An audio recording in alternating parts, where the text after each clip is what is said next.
Alright guys, in today's video we're going to be looking at the toolbar and some basic shapes.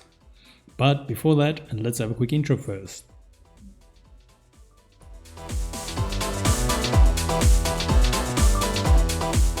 So today's video can be found on softwaretraining.co.za. We have short and easy to watch videos and we have daily updates. Otherwise, we head into the actual tutorial here. So now in InkRIP, like I mentioned, we're going to be looking at the toolbar here on the left.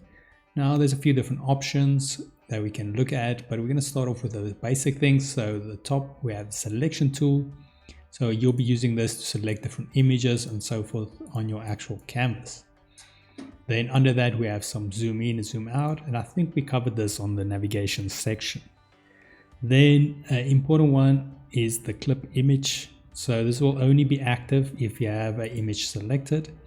Now what this does is if you select that, it allows you to actually crop an image. So if I go to any one of these nodes or these editing points, I click that and I move it to what I want to crop away.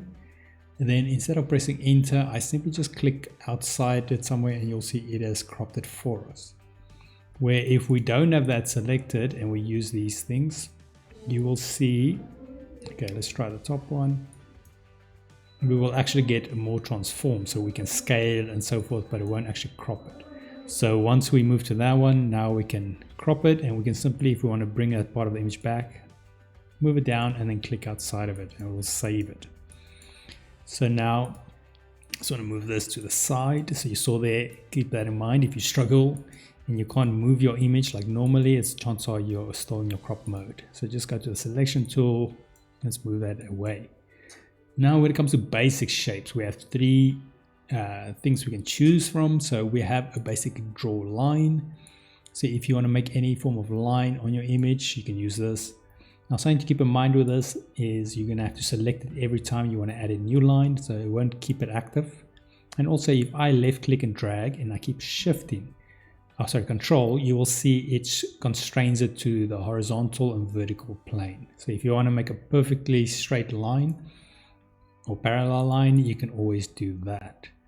Then under that we've got the two other building blocks. So we've got a rectangle. So once again, if you keep control in, you'll see it will constrain the height and width, and which can be used for if you want to make a cube or like, should I say, a square. Or if you just do it normally, you can make a rectangle the way you like. Then obviously we have a circle, or I think, what do they call it here? Draw ellipse. So yeah, you can obviously also keep controlling if you want to keep it a circle. Otherwise you can make it an oval if you leave that. Now these are obviously your building blocks. So everything is built upon these simple shapes if you're doing designs and so forth. Now we're also going to go into colors. Different types of colors we can set up and so forth, but that we will leave for another video. In the meanwhile though, if we head here to softwaretraining.co.za, you guys will notice that we've got a variety of different softwares we do cover, and you can also isolate your search on the top right. If you do not, however, find the training videos you're looking for, just simply go here, request a training video, and we'll do our best to try and make that for you. But otherwise, thanks guys for watching, and cheers.